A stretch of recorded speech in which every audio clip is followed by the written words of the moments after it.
السلام علیکم ورحمۃ اللہ وبرکاتہ۔ Welcome to the course basic تجوید لیکچر نمبر 1۔ شروع اللہ کے نام سے جو بہت مہربان نہایت رحم کرنے والا ہے۔ سب سے پہلے تو میں آپ سے کہوں گی کہ اللہ تعالیٰ کا شکر ادا کیجیے کہ انہوں نے آپ کو اللہ تعالیٰ کا کلام سیکھنے اور بہتر پڑھنے کی توفیق دی، الحمدللہ۔ تو یہ ایک جنرل سی بات ہے کہ آپ لوگ یہاں پر تجوید سیکھنے آئے ہیں، لیکن سب سے پہلے تو آپ کو پتہ ہونا چاہیے کہ تجوید کے معنی کیا ہوتے ہیں۔ تجوید کا مطلب ہے عمدہ کرنا، اچھا کرنا، اور جیسے اللہ تعالیٰ نے قرآن کو نازل کیا ہے ویسے پڑھنا۔ سوچیں ذرا، اگر آپ قرآن ویسے پڑھتے ہی نہیں جیسے اللہ تعالیٰ نے نازل کیا ہے تو وہ آپ کو کیا فائدہ دے گا؟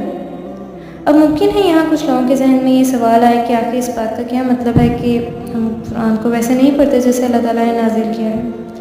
دراصل ہم نے عربی کو اردو سمجھ لیا ہے۔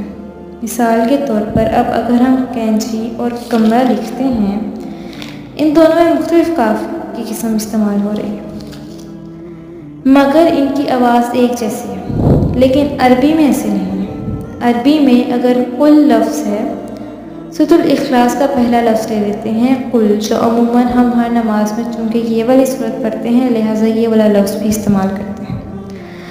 عربی میں یہ کینچی والا کاف موٹا پڑھا جاتا ہے اور کمرے والا کاف باریک۔ اس لیے جب ہم نماز میں قل کو قل پڑھتے ہیں تو اس کے معنی بدل جاتے ہیں، قاف اور کاف۔ جب ہم کاف کی آواز کو بدل دیں گے، قاف کو قل کی جگہ ہم قل پڑھ دیں گے تو اس کے معنی بھی بدل جائیں گے۔ قل یعنی کہہ دیجیے، رسول اللہ کو کہا جا رہا ہے، اور جب ہم اسے قل باریک پڑھتے ہیں تو اس کا معنی بن جاتا ہے کھا لو۔ اب اسی طرح اگر اسی حرف کی ایک اور مثال دیکھی جائے تو یہاں ہے قلبن یعنی دل۔ جب ہم قلبن کو قلبن پڑھیں گے تو پھر اس کے معنی بالکل بدل جائیں گے، کیونکہ قلبن تو کہتے ہیں ڈاگ۔ تو جب آپ کو یہ آیت پڑھتی ہیں اور قلبن کی جگہ قلبن پڑھتی ہیں تو کیا یہ آپ کی جان پر ظلم اور اللہ تعالیٰ کے حق میں تلفی نہیں؟ کیا آپ ان کے کلام بھی بدل دیتی ہیں؟ جان بوجھ کر نہ صحیح، لیکن ایسا ہوتا تو ہے۔ اگر آپ تجوید سے نہیں پڑھیں گی تو آپ قرآن کے معنی تبدیل کر دیں گی۔ اب ہمیں تجوید کی اہمیت کا کافی حد تک اندازہ ہو چکا ہے، تو آئیے اپنے فرسٹ لیکچر کی طرف۔ ہم وہیں سے شروع کریں گے جو ہر کسی کے لیے عربی کا فرسٹ سٹیپ ہوتا ہے۔ فار ایگزامپل بنیاد ہے۔ اگر آپ کسی عمارت کی بنیاد ہی ٹھیک نہیں بنائیں گی تو عمارت کیسے ٹھیک بن سکتی ہے؟ البتہ چونکہ یہ بیسک کورس ہے لہٰذا اس میں ہم تھوڑا ڈفرینٹ میتھڈ سے صرف حروف تہجی بیسکس ہی پڑھیں گے، صرف حروف تہجی کی بیسکس ہی پڑھیں گے۔ انشاءاللہ انہیں تفصیل کے ساتھ ایڈوانس کورس میں بیان کیا جائے گا۔ چلیے ہم ان حروف تہجی کے ملتے جلتے الفاظ میں ڈفرینس دیکھ لیں۔ اگر تو آپ چاہتی ہیں کہ جو آپ سیکھ رہے ہیں وہ آپ کو یاد رہے تو اپنے ہاتھ میں ایک کاپی اور پینسل ضرور رکھیے گا۔ حروف تہجی میں جو سب سے پہلا ورڈ ہے وہ ہے الف۔ الف اور حمزہ۔